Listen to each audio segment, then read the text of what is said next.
नमस्कार दोस्तों, कैसे हैं आप लोग। मैं हूं सौरभ गाबा। आज हम पढ़ेंगे क्लास 12 मैक्रो इकोनॉमिक्स का टॉपिक गवर्नमेंट बजट। तो बेसिकली बजट का मतलब क्या होता है। बजट का मतलब सिंपल इतना सा होता है कि आने वाले समय में जो भी आप इनकम करने वाले हैं या एक्सपेंडिचर करने वाले हैं उसका एक ब्यौरा सा बना लेना अपने घर पर कि आने वाले समय में हमारे ये खर्चे होने वाले हैं, ये इनकम होने वाली है। तो उसको आज अपने यहाँ रिकॉर्ड करने के लिए जो भी हम स्टेटमेंट बनाते हैं उसी को हम गवर्नमेंट बजट बोलते हैं। बजट हर लेवल पे बनाया जा सकता है। आप अपने घर में बजट बनाते हैं, गवर्नमेंट बजट बनाती है, हर इंसान अपना बजट बनाता है। बजट हमेशा फ्यूचर के लिए बनाया जाता है, पास्ट के लिए कभी भी बजट नहीं बनाया जाएगा। ठीक है। जब भी हम गवर्नमेंट बजट के बारे में बात करेंगे, गवर्नमेंट बजट में 3 तरह से गवर्नमेंट होती है।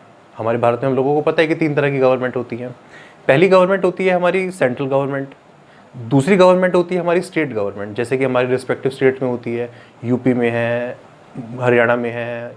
ठीक। तो इस तरह से अलग अलग राज्यों में अपनी अपनी सरकारें होती हैं। इसके अलावा एक तीसरी तरह की गवर्नमेंट भी होती है हमारे यहाँ पर, लोकल गवर्नमेंट जिसको हम बोलते हैं। लोकल गवर्नमेंट का मतलब होता है म्यूनसिपैलिटी या म्यूनसिपल कॉर्पोरेशन। बड़े शहरों में म्यूनसिपल कॉर्पोरेशन होती हैं, तो ये सब आपको पता होगा। लेकिन हम जो यहाँ पर अपना फोकस रखेंगे वो सिर्फ और सिर्फ सेंट्रल गवर्नमेंट के बजट पर रखेंगे। सेंट्रल गवर्नमेंट के बजट को हम यूनियन बजट भी बोलते हैं। यूनियन बजट का मतलब होता है पूरे भारत का as a consolidated budget. Consolidated का मतलब पूरे भारत के लेवल पे हम जो बजट बनाएंगे हम उसके बारे में आज बात करेंगे। ठीक। अच्छा, इसके अलावा अगर हम बात करें यहाँ पर तो हमारे यूनियन बजट में 2 तरह से हम इसको क्लासीफाई कर सकते हैं। एक है एस्टिमेटेड रिसिप्ट्स और एक होती है एस्टिमेटेड एक्सपेंडिचर। ठीक है जी। एस्टिमेटेड रिसिप्ट्स का मतलब ये होता है कि सरकार को जो ऐसा लग रहा है कि आने वाले समय में यहाँ से हमारे पास पैसा आएगा। ठीक। एस्टिमेटेड एक्सपेंडिचर क्या होता है, सरकार को ऐसा लग रहा है कि आने वाले समय में इन जगहों पर हमारा खर्चा हो सकता है। तो हम 2 चीज़ों को हमेशा ध्यान रखेंगे बजट बनाते हुए, हमारे एस्टिमेटेड एक्सपेंडिचर क्या है और हमारी एस्टिमेटेड रिसिप्ट्स क्या हैं। इन्हीं दोनों की वजह से या तो सरकार को फायदे होंगे या सरकार को नुकसान होंगे। अगर सरकार का बजट ऐसा बनता है कि जिसमें सरकार को फायदे हो रहे हैं उसको हम सरप्लस बजट बोलेंगे।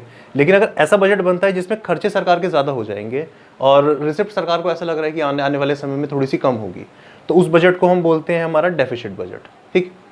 अब कोई भी बजट अगर हम बात करें तो संसद में पहले उसको पास होना ज़रूरी होता है। संसद हमारे देश की पार्लियामेंट है। मतलब अगर हम संसद की बात करें तो वहाँ पर 2 हाउसेज होते हैं, एक होता है लोकसभा और एक होता है राज्यसभा। हमारे देश के फाइनेंस मिनिस्टर इस बजट को पेश करते हैं दोनों हाउसेज में, पहले लोकसभा में उसके बाद राज्यसभा में। इसके बाद क्या होता है, प्रेसिडेंट उसको अपने साइन कर देते हैं और वो हमारे देश में आने वाले समय में एप्लीकेबल हो जाता है। ठीक।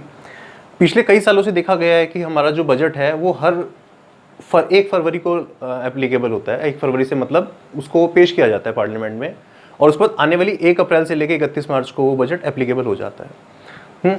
अब हम बात कर रहे थे यहाँ पर एस्टिमेटेड एक्सपेंडिचर्स के बारे में।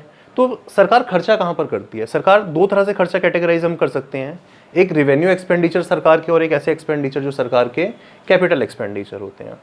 रेवेन्यू एक्सपेंडिचर वो एक्सपेंडिचर हैं जिन्हें करने से सरकार की कोई एसेट्स क्रिएट नहीं हो रही है, ना ही लाइबिलिटी कम हो रही है। बस सरकार को अपने डेली रूटीन को मेंटेन करने के लिए, जैसे पुलिस को सैलरी देनी है, हॉस्पिटल के डॉक्टर्स को सैलरी देनी है, इसके लिए जो सरकार खर्चा करती है उसको हम क्या बोला करेंगे, रेवेन्यू एक्सपेंडिचर। मैं फिर बोल रहा हूँ यहाँ पर, रेवेन्यू एक्सपेंडिचर वो एक्सपेंडिचर होते हैं विच नाइदर क्रिएट एनी एसेट्स और nor cause reduction in the assets of the government.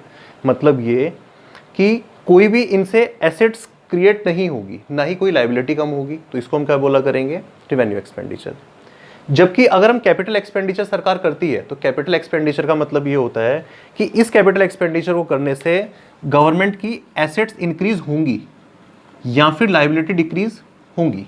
For example सरकार ने फ्लाईओवर बनवाया, तो फ्लाईओवर बनवाना किस तरह का एक्सपेंडिचर है, आपका कैपिटल एक्सपेंडिचर है। या फिर सरकार ने लोन की रिपेमेंट कर दी, तो अगर सरकार लोन की रिपेमेंट कर रही है तो इसको भी हम क्या बोला करेंगे, कैपिटल एक्सपेंडिचर। जबकि रेवेन्यू एक्सपेंडिचर करने से सरकार की एसेट्स या लाइबिलिटी में कोई भी फर्क नहीं पड़ता। ये सरकार अपने डेली रूटीन को मेंटेन करने के लिए खर्चा करती है, जैसे स्टाफ को सैलरी देना, इस तरह के खर्चे होते हैं।